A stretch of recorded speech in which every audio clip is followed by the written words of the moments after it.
네, 레위기 20번째 시간이고요. 네, 제목은 화목제물의 규례라는 제목입니다. 레위기 7장 11절에서 21절 말씀까지 조금 길지만 다 읽도록 하겠습니다. 이때 아니면 언제 성경을 보겠습니까? 이 레위기를. 네, 레위기 7장 11절에서 21절까지 같이 읽을게요. 여호와께 드릴 화목제물의 규례는 이러하니라. 만일 그것을 감사함으로 드리려면 기름 섞은 무교병과 기름 바른 무교전병과 고운 가루에 기름 섞어 구운 과자를 그 감사 제물과 함께 드리고 또 유교병을 화목제의 감사 제물과 함께 그 예물로 드리되 그 전체의 예물 중에서 하나씩 여호와께 거제로 드리고 그것을 화목제의 피를 뿌린 제사장들에게로 돌릴지니라. 감사함으로 드리는 화목제물의 고기는 드리는 그날에 먹을 것이요 조금이라도 이튿날 아침까지 두지 말 것이니라. 그러나 그의 예물의 제물인 서원이나 자원하는 것이면 그 제물을 드리는 날에 먹을 것이요 그 남은 것은 이튿날에도 먹되 그 제물의 고기가 셋째 날까지 남았으면 불사를 찌니 만일 그 화목제물의 고기를 셋째 날에 조금이라도 먹으면 그 제사는 기쁘게 받아들여지지 않을 것이라. 드린 자에게도 예물답게 되지 못하고 도리어 가증한 것이 될 것이며 그것을 먹는 자는 그 죄를 짊어짐이니라. 그 고기가 부정한 물건에 접촉되었으면 먹지 말고 불사를 것이라. 그 고기는 깨끗한 자만 먹을 것이니 만일 몸이 부정한 자가 여호와께 속한 화목 제물의 고기를 먹으면 그 사람은 자기 백성 중에서 끊어질 것이요 만일 누구든지 부정한 것 곧 사람이 부정이나 부정한 짐승이나 부정하고 가증한 무슨 물건을 만지고 여호와께 속한 화목 제물의 고기를 먹으면 그 사람도 자기 백성 중에 끊어서 지리라. 아멘. 네, 제가 어릴 때 저희 집에 흑백 테레비가 있었어요. 흑백 테레비. 그 다리가 4개 달렸고, 이렇게 문을 가운데서 여닫는, 그런 테레비. 굉장히 유명했던 테레비인가 봐요. 각 집에 하나씩은 다 있으셨죠. 그 당시 그 흑백 테레비로 제가 좋아하는 만화 영화가 있었습니다. 뭐냐면, 슈퍼 특공대라는, 만화 영화였어요. 그러니까 이 영어로 하면 뭐 슈퍼 플랜즈 뭐 이런 거였는데 한국 만화로는 그냥 슈퍼 특공대. 그래서 이 만화 영화가 있었는데 이게 이제 캐릭터가 그 만화 속에 캐릭터별로 있어요. 그래서 여러분이 잘 아시는 뭐 슈퍼맨, 원더우먼, 배트맨 저만 아나요? 이 한 만화에 그 캐릭터들이 다 등장했어요. 그래서 슈퍼 특공대라는 만화 영화였어요. 그래서 각자 캐릭터별로 나중에 이제 막 리메이크를 해서 뭐 영화로도 슈퍼맨이라는 영화도 만들고 원더우먼이라는 그 드라마도 있었거든요. 네, 원더우먼 따르릉 따르릉 원더우먼 저만 아나요? 아니구나. 아닌가요? 네. 어디에서 나타났나? 이거 아닌가요? 네, 죄송합니다. 편집하도록 하겠습니다. 특히나 저는 그 캐릭터 중에서 이제 슈퍼맨을 좋아했어요. 네, 슈퍼맨. 그러니까 슈퍼맨이 이제 영화 시리즈로도 이제 나왔을 때 저는 그거 빠짐없이 다 봤거든요. 영화 시리즈도. 그래서 슈퍼맨은 엄청난 힘을 가졌잖아요. 그래서 하늘을 날기도 하고 그 다음에 맨손으로 자동차를 막 들어 올리기도 하고 막 달리는 기차를 멈춰 세우기도 하고 그러면서 저는 어떤 생각을 했냐면 이런 생각을 했어요. 그러니까 하나님이 인간을 창조하실 때 우리 인간의 몸을 좀 이 슈퍼맨처럼 좀 이렇게 강력하게 좀 창조를 하시지 왜 이렇게 허약하게 창조를 하셨을까라는 상상. 아마 여러분도 한번 좀 해보실 수 있었을 것 같은데 그래서 이 우주 악당들이 지구를 침공하면 우리 지구인들은 속수무책이에요. 어떻게 할 줄을 몰라. 그런데 이 슈퍼 영웅인 슈퍼맨이 나타나서 그들을 대신 이렇게 무찔러 주는 거죠. 그러니까 현실적으로 보면 우리 인간, 지구인들의 이 몸은 너무나도 허약하다는 거예요. 그러니까 공사장에서 우리 아버지들이 공사장에서 일하다가 발을 헛디뎌서 예를 들어 떨어졌다, 추락했다. 그러면 그냥 돌아가시고 그러니까 칼에 찔려도 그냥 돌아가시고, 물에 빠져도 돌아가시고, 탄광이 무너지면 돌아가시고, 사람이 너무 쉽게 죽는 거예요. 그렇지 않습니까? 그러니까 저도 살아오면서 죽음을 여러 차례 이렇게 경험을 했지만, 제 주위에도 뭐 친구들이 죽거나 이렇게 했을 때 그 죽음을 경험할수록 너무 인간은 연약하다.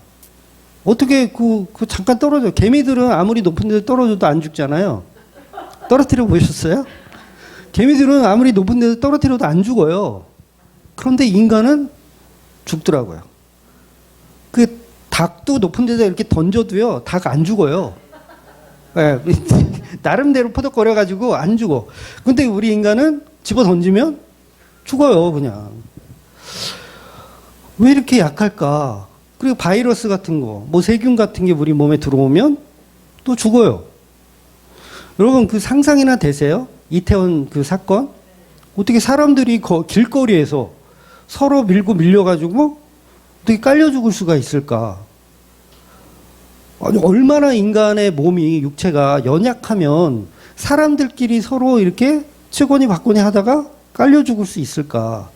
제가 옛날에 뱀 잡으러 다닐 때요, 그 뱀을 어디다 잡냐면 그 파주 막걸리병에다 잡아요. 그러니까 파주 막걸리병은 지금 파는 장수 막걸리 병보다 한 3배는 커요.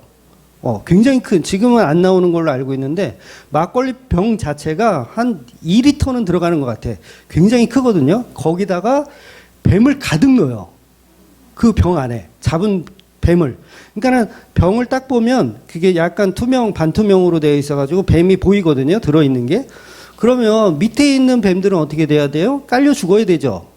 근데 안 죽어요, 뱀들은. 아무리 때려 넣어도, 그 통 속에 때려 넣어도 다 살아있어요. 한 30마리 넣으면 30마리 다 꺼내잖아요? 그럼 다 살아있어요. 안 죽어요. 그런데 인간은 그렇게 넣으면 어떻게 될까요? 다 죽어요. 뭐 질식을 하든 뭐 깔려 죽든 죽어요. 그러니까 너무 연약하다는 거죠. 그래서 저는 어릴 때 인간은 왜 이렇게 연약할까? 정말 그 외계인 출신 슈퍼맨처럼 하나님이 좀 지구인들을 그렇게 슈퍼맨처럼 강력하게 만들었으면 죽지 않을 텐데, 사고가 없을 텐데, 차에 치였다고 죽고, 차에 치였는데 차가 빠그러지면 얼마나 좋겠어요. 사람이 안 다치고 차가 빠그러져. 그리고 동물에 비해서도 얼마나 약합니까? 호랑이, 사자 만나면 어떻게 해요? 돌아가셔야죠, 뭐. 어떻게 해요? 호랑이, 사자 만나면. 정말 작은 어떤 전갈. 네, 얼마나 작아. 근데 그런 애들한테도 잘못 걸리면 죽어요. 독사가 그렇게 크지 않거든요. 독사가 작아요. 작은데 독사한테 물리면 죽어요. 아니, 왜 이렇게 창조하셨을까? 좀 특수하게 만드셔서, 예를 들면 우리 몸속에 피가 다 흐르잖아요. 근데 이 피가 몸 밖에 나가면 뭐 산소나 질소하고 이렇게 화학 반응을 일으켜서 강력한 독가스로 변하는 거야. 그러니까 우리 몸의 피가 이 산소에 딱 노출되면, 그러면 강한 독성으로 인해서 인간을 괴롭히는 어떤 동물이 있다면 못 먹을 거 아니에요. 사자가 왔다가 먹으려고 그러다가 피가 약간 튀니까 이게 독가스처럼 이렇게 돼. 그러면 도망가겠죠. 안 물어뜯고 도망가겠죠. 모기가 왔다가 사람을 이렇게 물었어. 바로 황천길이야. 예? 피를 먹었더니 바로 황천길이야. 그렇게 만드셨다면 강도가 칼을 가지고 위협할 수 있을까요? 못해요. 찌르면 지가 죽는 거야. 왜냐하면 우리 몸에 있는 피는 나에게는 이게 면역이 돼 있어서 괜찮은데, 타인이 와서 찔러서 피를 보는 순간 그 피가 독가스로 변하기 때문에 강도 살인이 있을 수가 있어요? 없어요. 전쟁이 존재할까요? 전쟁이 존재할 수가 없어요. 어떻게 죽일 거야? 목 잘라 죽이는 수밖에 없는데 그게 쉽냐고요, 전쟁 중에. 그러니까 옥상에서 뛰어내려도 안 죽고 물에 빠져도 안 죽고 얼마나 좋을까요? 그래서 어떤 목사들은요, 그렇게 주장하시는 분도 있어요. 그러니까 에덴 동산에서는 원래 강했을 거다. 그래서 호랑이나 사자가 순해서가 아니라 덤벼봐야 사람이 원래 슈퍼맨처럼 강하기 때문에 덤벼봐야 할 수 없으니까 에덴 동산에선 사자와 호랑이 같이 뛰어놀 수 있었던 거다. 그래서 슈퍼맨과 능력이 있었지만 타락함으로 인해서 인간의 그 능력이 다 사라져서 약해 빠진 인간으로 변했다라고 주장하는 목사들도 있기는 있어요. 물론 신빙성은 없습니다. 그러니까 하나님이 인간을 창조하실 때 좀 잘 좀 만드시지. 사람을 창조하실 때 아이디어가 좀 모자르시면 저하고 좀 상의했으면 제가 좀 이렇게 좀 플랜을 여러 가지 이렇게 해서 이렇게 창조하시면 요건 전쟁도 없고 강도도 없을 것이고 뭐 물에 빠져 죽는 일도 없고 막 여러 가지 이렇게 좋은 아이디어가 있을 텐데 하나님이 저한테 상의를 안 하시고 그냥 하나님 혼자 창조를 하셨기 때문에 이런 불상사가 있다는 거예요. 그런데 하나님은 왜 이렇게 그러면 인간을 연약하게 창조하셨을까? 그 기준은 뭐예요? 도대체 그 기준? 그래서 그 기준을요, 성경에서는 답을 주고 있어요. 어떤 기준이냐면 바로 십자가에 죽으실 예수님이 기준인 거예요. 그럼 생각해 보세요. 십자가에 예수님 죽으셔야 되잖아요. 근데 슈퍼맨처럼 강해. 어떻게 죽일 거야? 생각해 보세요. 어떻게 죽일 거야? 채찍으로 막 때리는데 아파하시질 않아. 예? 슈퍼맨이라 아파하시질 않아. 가시면류관을 씌우는데 피가 안 나. 가시면류관이 다 찌그러져. 슈퍼맨에게 총 쏘면 총알이 다 찌그러지는 거 아시죠? 예, 그런 것처럼 안 돼. 피를 쏟아야 되는데 창으로 아무리 찔러도 피가 안 나와. 도대체 예수님을 죽일 방법이 없어요. 그렇게 되면. 그래서 예수님 피가 예를 들어서 딱 찔렀는데 독가스가 막 살포돼. 그럼 어떻게 죽일 거예요? 그래서 예수님의 이 하나님의 창조의 질서 속에는 반드시 예수 그리스도의 십자가 죽음이 염두되어 있는 거예요. 그래서 우리 인간은요, 그렇게 연약하게 태어나는 거예요. 창조가 된 거예요. 사자한테도 못 이기고, 정갈에 물리면 죽고, 물에 빠져도 죽고, 떨어져도 죽고. 그래서 그 이단 중에서는요, 실제로 예수님이 슈퍼맨과 같았다라고 주장하는 사람들도 있어요. 그런 사람들을 뭐라 그러냐면 영지주의라고 하는 거예요. 하나님인데 살짝 인간인 척 이렇게 연기하고 계시다. 슈퍼맨인데 사람인 척 연기하고 계시다. 그들이 뭐예요? 영지주의 이단이라는 거예요. 그래서 인간의 상상을 그대로 믿으면 이단이 돼요. 지금 제가 이 상상한 것들, 이게 저의 상상이잖아요. 그런데 이런 상상을 그대로 믿으면 어떻게 된다? 이단이 되는 거예요. 상상을 하는 건 좋아요. 그러나 그게 성경에서 정말 그러한가를 확인해야 된다는 거죠. 그래서 성경에서 답을 찾아보니까 성경에는 예수 그리스도의 죽으심이 기준이기 때문에 우리를 그렇게 연약한 모습으로 창조했다는 거예요. 그래서 모든 창조의 샘플은 바로 예수 그리스도입니다. 그래서 우리는 누구의 모형입니까? 예수 그리스도의 모형이에요. 그러니까 우리의 연약함을 자랑해야 돼요. 왜냐하면 그게 예수님의 모습이니까. 그런데 우리는 더 강력해지고 싶어 하잖아요. 그렇지 않습니까? 저는 슈퍼맨이 되고 싶었어요. 그래서 어떤 친구는 막 그 옥상에서 막 이렇게 뛰어내리는 막 이 연습을 하기도 하죠. 그러니까 보자기 같은 거 하나 쓰고. 네. 안 해보셨어요? 네. 초등학교 때 보자기 하나 이렇게 딱 걸치고 슈퍼맨이다. 그래서 막 이렇게 2층에서 막 뛰어내리고. 근데 그럴 필요가 없는 게 우리의 기준은 예수님이셨기 때문이라는 거예요. 그래서 오늘 본문에서 왜 감사로 드리는 화목제 양고기는 하루 만에 먹어야 하는지, 또 서원제나 자원제는 그 다음 날까지 먹어도 되는지, 부정한 것과 재물이 만나면 왜 안 되는지, 모든 이유가 본질적으로 누구를 설명하기 위한 거다? 예수님을 설명하기 위한 거라는 거예요. 그러니까 인간이 이렇게 태어난 것도 예수님을 설명하기 위한 거고, 모든 레위기의 이런 제사법들도 다 예수님을 설명하기 위한 거예요. 그러니까 우리의 연약함은 누구를 설명하기 위한 거예요? 예수를 설명하기 위해서. 그래서 좀 아프셔도 감사하세요. 아, 예수님을 표현하나 보다. 드러내고 계신가 보다. 그래서 레위기에서 사람이 짐승으로 제사 드리는 것은 전부 제물 대신 어린 양 예수님에 관한 모형이라는 거예요. 그래서 우리가 왜 죽어요? 예수님 모형하니까 죽는 거예요. 예수님도 죽으셨잖아요. 그러니까 죽는 것을 두려워할 필요가 없어요. 그러니 본문에서 말하는 화목제사는 예수님의 희생으로 인해서 하나님과 인간 사이가 회복되는 제사를 설명하고 있는 겁니다. 그래서 화목이라는 이 표현이 거룩한 하나님이 죄인된 인간과 서로 화해가 되는 거예요. 화목하게 되는 거. 다시 친하게 지내는 거. 그러니까 안 친했었는데 다시 친해지는 게 바로 화목제사의 개념인 거예요. 그러니까 마치 에덴 동산을 떠나온 인간이 하나님의 집에서 초청장이 온 거예요. 너 에덴 동산으로 다시 내가 너를 초대할게. 이게 화목이에요. 근데 그 화목의 중간에 누가 있다고요? 어린 양 예수 그리스도가 중간에 중보자로 있는 거예요. 그러니까 우리의 초청장은 누구예요? 예수님이죠. 우리는 에덴 동산을 쫓겨와서 세상에서 살고 있는데 초청장이 우리들 가운데 들어왔어요. 그러니까 초청장을 읽어보니까 화목하게 한대. 하나님과 화목하게.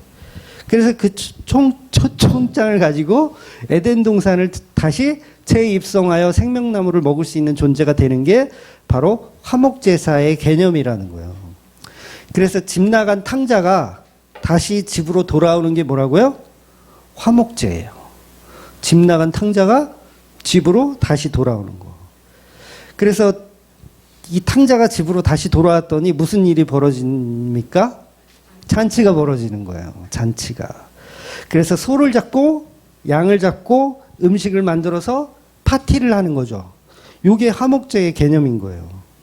그래서 사실은 교회에서 새신자가 한 분 오시잖아요. 그래서 새신자가 오셔서 내가 이제 예수님을 믿겠다. 막 이러면 뭘 해야 돼요? 우리는 환영식을 하고 잔치를 벌이는 거예요. 그래서 교회에서 먹고 마시고 즐겁게 보내는 그 자체가 나쁜 게 아니에요. 우리는 뭐 매일 잔치를 하잖아요. 네, 오늘도 뭐 새로운 뭔가 요리가 있나요? 그래서 이게 사실은 막 우리 저녁마다 맨날 배 터지게 처먹는 거를 이거를 막 알리고 싶어도 오해하시는 분들이 있어가지고 아, 이놈의 주맘교회는 맨날 처먹는 것만 사진 찍어서 막 이렇게 자랑하고 다닌다 막 이럴까봐 사실은 제가 좀 조심스럽긴 한데 사실은 그런 게 올려도 괜찮은 거예요. 왜냐하면 교회는 항상 잔치니까. 그러니까 두 가지 성격이 다 있는 거예요. 잔치집의 어떤 그런 기쁨도 있지만 또 한쪽에서는 상갓집. 예수님의 죽으심에 대한 상갓집의 모형도 있어요. 그러니까 교회는 두 가지 모형이 다 존재하는 거예요. 그래서 한쪽에서는 육개장 먹으면서 아이고 하고 또 한쪽에서는 국수나 갈비탕 먹으면서 막 너무 즐거워가지고 막 기뻐하고.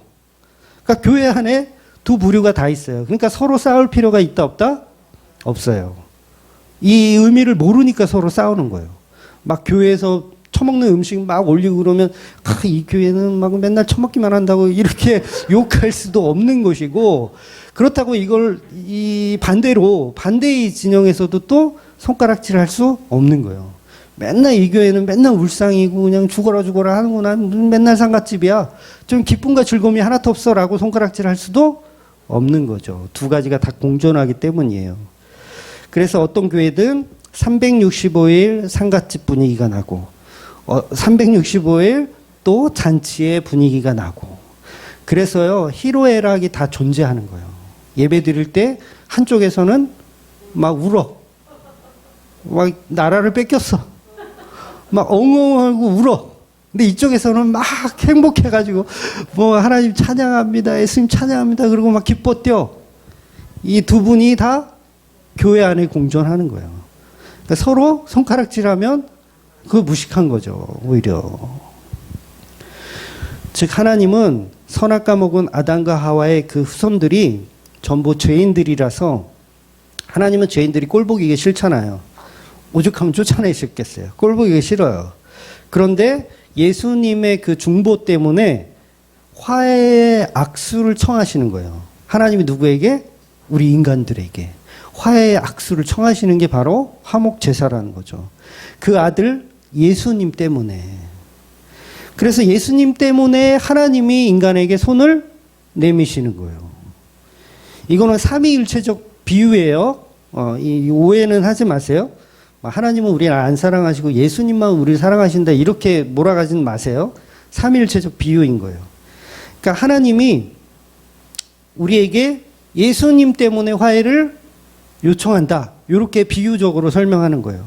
그래서 재벌집 아들이 예수님이 재벌집 아들이라면 이 재벌집 아들이 며느리감을 데리고 온 거야. 근데 아버지가 보니까 아이고 꼴도 보기 싫은 여자야. 내가 저 여자를 알아. 이 아버지가 알아. 저거 학벌도 집안도 형편없고 옛날에 유흥가에서 막 이렇게 좀 놀던 그런 여자애야. 별이 한 서너 개는 있을 거야. 모르긴 몰라도. 싫겠죠? 근데 그 아들 예수가 나는 이 여자 아니면 안 된대. 막 지랄하는 거야. 이 여자 아니면 안 된다고. 그래서 이 아버지가 어쩔 수 없이, 이거 비유라고 말씀드리는 거예요. 어쩔 수 없이 그 며느리감을 허락하는 것. 이게 바로 화목제의 개념이라는 거예요. 그래서 이 화목제로 가정을 다시 꾸리는 허락. 그래서 아버지와 며느리와 아들이 셋이 같이 식탁에 앉아서 주거니 받거니 식사를 나누어 먹는 거. 이게 바로 화목제라는 거예요. 화목제. 그래서 이 자리는 여러 가지 복합적인 그런 기쁨과 이 슬픔과 여러 가지가 다 있는 거예요. 그래서 마냥 기쁘지만은 않잖아요. 어색함도 있겠죠. 하나님도 어색하고 이 며느리도 어색하고 저 아버지가 나을 텐데 어색해. 며느리가 이제 조신하게 있어야 되잖아요. 조신하게 행동해야 돼. 그런데 여전히 밥상머리에서는 옛 모습이 나올 수 있죠. 아버님 제가 한 잔 말아드릴까요? 이렇게 옛 모습이 자기도 모르게 튀어나올 수 있잖아요. 그러니까 친해지기까지는 시간이 좀 필요한 거예요. 그러니까 며느리에게 부정한 모습이 드러나면 안 되잖아요. 부정한 모습이 막 대놓고 이렇게 막 드러나면 안 돼요. 그리고 또 한편으로는 아버지가 허락을 했으니까 그 부정한 모습이 좀 드러나더라도 그냥 모른 척 이렇게 넘어가 줘야 되는 거죠. 그래서 며느리 처지에서는 얼마나 이게 감사한 거예요. 나를 식탁에 초대해 주시고 한 식구로 받아주신 그것에 대한 감사. 그래서 화목제사는 예수님 때문에 우리를 신부로 초청해 주시는 식사 자리예요. 그러니까 그 자리가 감사의 자리입니까? 아닙니까? 감사의 자리죠. 그래서 하나님께 화목제는 감사제를 드리는 거예요. 그리고 서원제와 자원제의 의미도 있어요. 그러니까 화목제사로 세 가지의 개념이 다 들어있는 거예요. 즉 함께 식사를 해주셔서 감사합니다의 감사제. 그리고 앞으로 며느리로서 아내로서 정말 잘하겠습니다라고 하는 서원제. 잘하겠습니다. 그리고 앞으로 있는 이제 식사 준비는 며느리인 제가 도맡아서 책임지서 하겠습니다라는 자원제. 다 섞여 있죠. 식탁에서 할 수 있는 모습이 다 섞여 있어요. 바로 이 식탁 모습이 화목제물의 모습이라는 거예요. 그 화목제물의 규례들을 그래서 오늘 본문이 이렇게 설명하고 있는 겁니다. 그래서 감사제는 오직 그 아들 예수님 때문에 이루어진 식사 자리니까 당일의 제물을 다 먹어야 돼요. 감사제이기 때문에 당일에 다 먹어야 돼요. 그러니까 여러분 밥상머리 앞에서 아버지가 주신 음식을 깨작거리면 되겠습니까? 깨작거리면 되겠어요? 감사제이기 때문에 당연히 다 먹어야 돼요. 이 감사는 내가 하는 게 아니라 하나님으로 받은 은혜에 대한 거니까 깨작거리면 안 되고 다 먹어야 돼요. 앞으로 근데 앞으로 잘하겠습니다. 미래지향적인 어떤 서원제나 자원제는 어때요? 미래적 가치가 들어있잖아요. 앞으로 잘하겠습니다. 이런 개념이니까. 그래서 고기 먹는 시간을 하루를 더 주는 개념인 거예요. 왜냐하면 서원제와 자원제는 복음적으로 이웃과의 나눔이 포함되어 있기 때문에 그래요. 이웃과 함께 나누는 거. 그러니까 내가 며느리가 되었는데 나만 며느리가 되는 게 아니라 사실은 공동체거든요. 그러니까 이웃과 나눔이 필요해요. 그래서 시간을 하루를 더 주는 거예요. 그러니까 화목제사 제물을 먹는데 첫날에 다 먹는 건 감사제는 첫날에 다 먹어야 되고, 근데 자원제와 이 서원제는 하루의 시간을 더 주는 거예요. 왜 준다고요? 이웃과 이 식탁을 나누라고. 그래서 저와 여러분이 예수님을 믿고 감사하는 것은 지금 이 순간이지만 예수님의 사랑을 이웃과 이렇게 나누는 거예요. 그런 시간이 필요한 거죠. 그래서 다른 제사와는 다르게 이 화목제사는 분위기 자체가 좀 밝아요. 네, 분위기 자체가. 그러니까 다른 번제는 이제 희생의 제사라서 분위기가 좀 숙연하고 좀 이렇게 좀 그런데 이 화목제사는 잔치를 베푸는 모습과 같아요. 그래서 이 잔치하는 모습을 보고 이제 시기 질투하는 형이 있잖아요. 탕자의 형. 네, 탕자의 형은 시기 질투하잖아요. 그래서 교회에서 이런 시기 질투하는 모습이 있어서는 안 돼요. 그러니까 교회에서 막 여러 가지 모습이 있잖아요. 아까도 말씀드렸지만 막 큰 소리 내서 막 기도하는 사람도 있어요. 그러면 옆에서 이제 그러죠. 아유, 지만 잘났어. 뭐 저렇게 크게 시끄럽게 뭐 저래. 이렇게 욕할 수 있잖아요. 그럼 된다 안 된다? 안 되는 거예요. 어떤 사람은 막 손들면서 기뻐하며 춤을 추며 찬양해. 아우, 저만 잘났어. 왜 이렇게 시끄럽게 뭐 오지랖이야. 막 왜 이렇게 훌럭거려. 그러니까 이렇게 막 비아냥거리잖아요, 우리가. 그럼 된다 안 된다? 네, 안 돼요. 죄송하지만 그러면 탕자의 형인 것이고요. 또 다윗을 비웃었던 그 미갈. 네, 맞나요, 미갈이? 미갈 그 모습인 거예요. 절대 자기 위치가 맞다고 생각해서는 안 돼요. 어떤 모양이든 화목제에 참여한 모든 사람들은 여러 모양으로 표현되어지는 거예요. 그래서 특이하게 이 화목제사에서는 누룩이 들어간 유교병을 허용을 해요. 특이하죠? 여태까지는 우리가 봤던 내용들을 보면 누룩이 들어간 빵은 어떻게 해야 돼요? 절로 치워야 돼요. 그런데 이 이름 화목제에서는 유교병이 드리는 빵도 허락을 해요. 왜 허락하실까요? 이상하잖아요. 이게 설교를 중단해야 될지도 몰라. 왜 안 하던 짓을 하시죠? 무교병은 다 끊었는데, 유교병은 다 끊었는데, 왜 이 화목제에서는 유교병을 허락하시는가? 이건요, 며느리에 대한 아버지의 사랑인 거예요.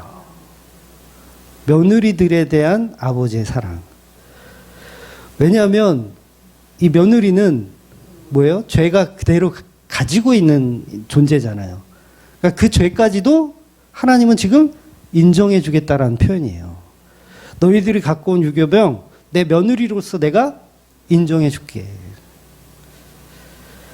그래서 다른 일반적인 소재에서는 누룩은 금지되었는데 이 화목제의 밥상에서만큼은 누룩을 허용해 주시는 거예요. 그러니까 며느리가 사람으로서 짓고 있는 죄를 화목제가 허용하고 덮어주는 개념인 거예요. 그거 끊고 와가 아니에요. 너 그 기질 있잖아. 너 유흥가에서 이거 말던 이거 기질, 그거를 끊고 오라는 게 아니라 그것까지도 내가 품어줄게 라고 하는 거예요. 누가? 하나님이. 얼마나 이게 큰 은혜예요. 야, 유교병을 허락하시는 이 하나님. 그래서 탕자가 돌아왔을 때 사실은 마을 사람들이 탕자를 발견하잖아요. 그럼 때려 죽여야 맞아요. 율법으로 보면 지 아버지 배신하고 재산을 다 탕진한 인간이기 때문에 마을에서 만약에 탕자를 발견하면 즉시 때려 죽여야 돼요. 돌로 쳐 죽여야 돼요. 그런데 아버지가 미리 마을 입구에서 날마다 가서 기다리죠. 언제 들어올까? 언제 들어올까? 그랬을 때 그 아들을 어떻게 품어요? 안아줘요. 왜 그래요? 유교병을 허용하는 거예요. 야, 너 이제 죄를 다 끊고 와가 아니에요. 너 다시 성공해서 다시 와. 너 내 재산 다 말아먹은 거 다시 다 벌어가지고 다시 올 때까지는 내가 너 안 받아줄 거야. 다시 가. 이게 아니라 여전히 유교병이고 죄가 가득한 탕자인데도 불구하고 끌어안아 주시는 거. 이게 뭐라고요? 화목제예요. 무교병. 유교병.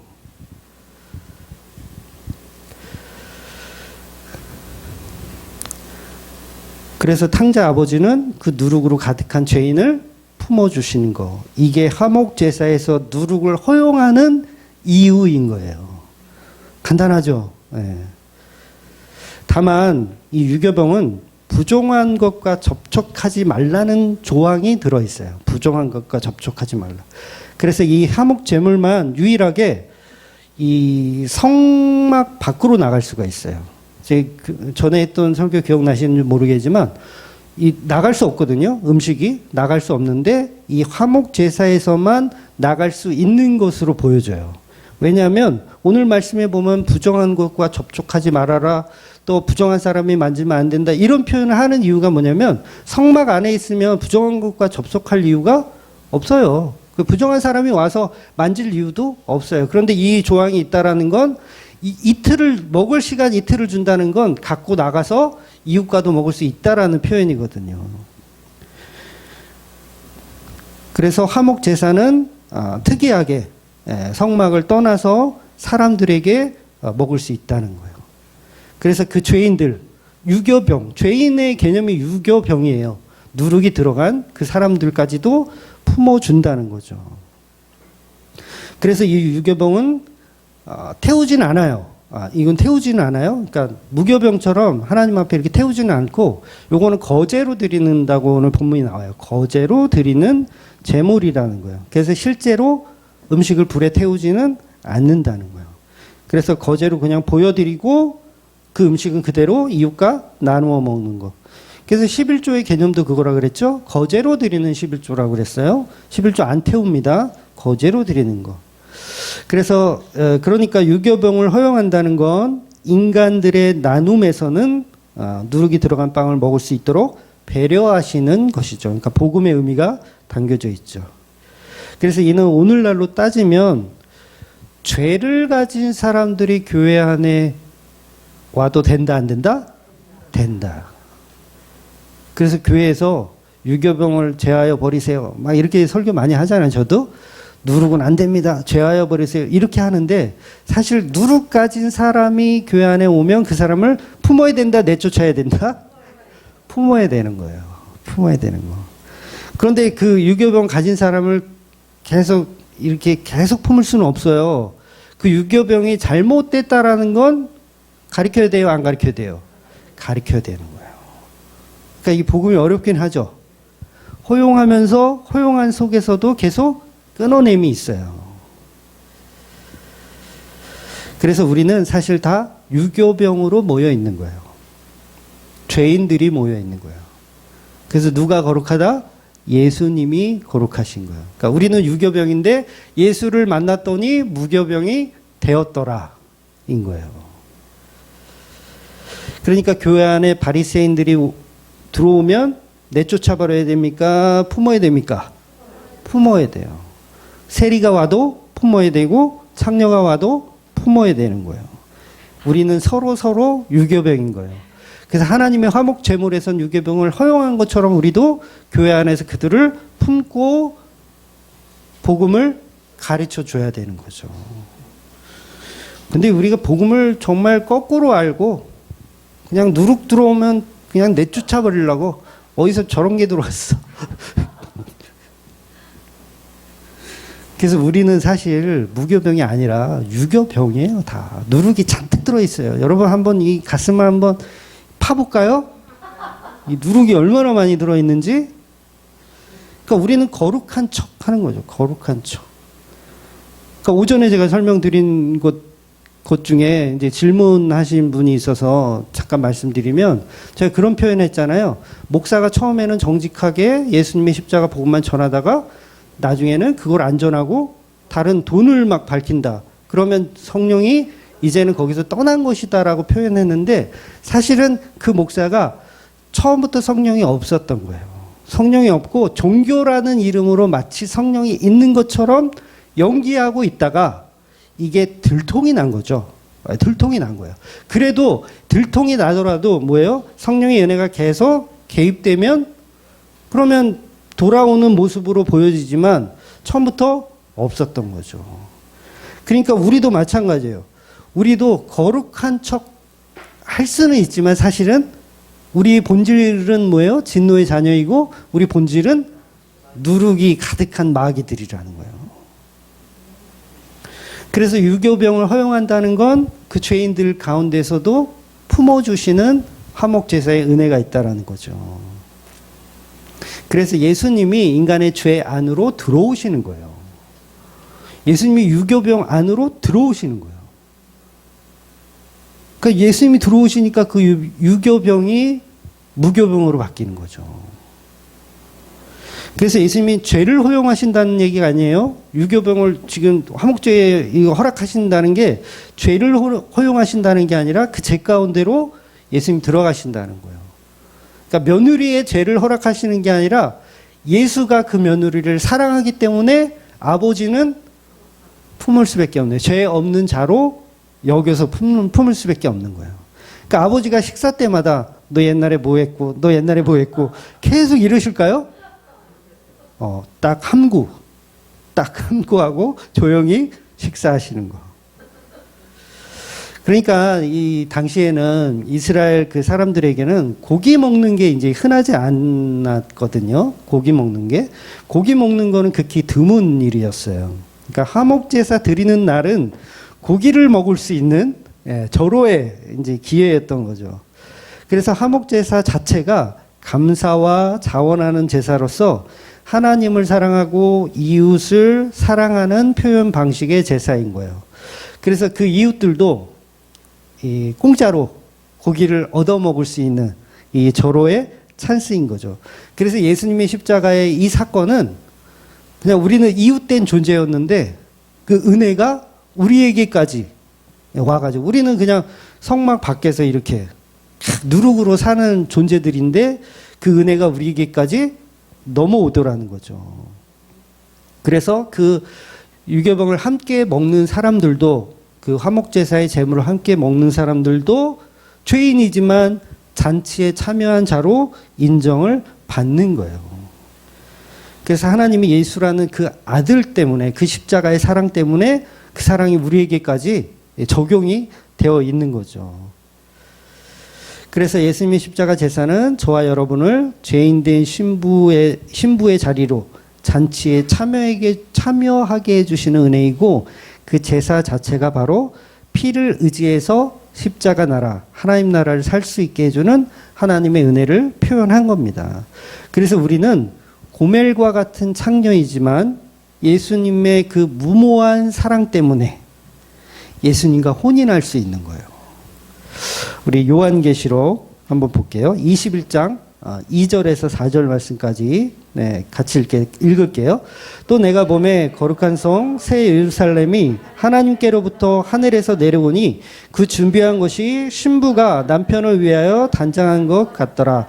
내가 들으니 보좌에서 큰 음성이 나서 이르되 보라 하나님의 장막이 사람들과 함께 있음에 하나님이 그들과 함께 계시니 그들은 하나님의 백성이 되고 하나님은 친히 그들과 함께 계셔서 모든 눈물을 그 눈에서 닦아주시니 다시는 사망이 없고 애통하는 것이나 곡하는 것이나 아픈 것이 다시 있지 아니하리니 처음 것들은 다 지나갔음이로라. 아멘. 그러니까 우리가 창녀의 모습으로 살았었는데 그 모습이 다 사라지고 새로운 피조물의 모습으로 바뀌는 거예요. 누구 때문에? 화목제물이신 예수님 때문에 우리의 신분이 그 전에는 화류계에서 놀던 죄송해요. 이거 표현을 자꾸 여자분들로 표현해서 죄송한데 화류계에서 놀던 그런 여자가 예수님 만나서 시집을 잘 갔더니 신분이 바뀌는 거야. 바뀌는 거야. 이제 더 이상 그 놀던 누나가 아니에요. 놀던 누나가 아니에요. 그래서 저와 여러분은 화목제사 제물 대신 그 예수님에게 은혜 받은 존재예요. 이게 얼마나 감사하지 않습니까? 아유, 이거 진짜 그런 그런 연이었는데. 네? 이 신분이 바뀐다는 이 은혜. 그래서 신부된 교회라는 이 말이 저는 너무 좋아요. 신부된 교회, 예수 그리스도의 몸된 교회, 몸된 교회, 신부된 교회. 그러니까 나는 자격이 없는데 예수님의 십자가 은혜로 그 사랑 때문에 예수님과 한 식탁에 둘러앉아 하나님과 함께 하나님의 나라를 사는 것. 그 은혜가 얼마나 큰지 정말 이것만 제대로 안다면 여러분이 살아가는 모든 인생이 정말 바뀔 것이라고 저는 확신합니다. 그 은혜로 살아가시는 저와 여러분이 되시기를 주의 이름으로 축원드리겠습니다. 아멘. 기도하겠습니다.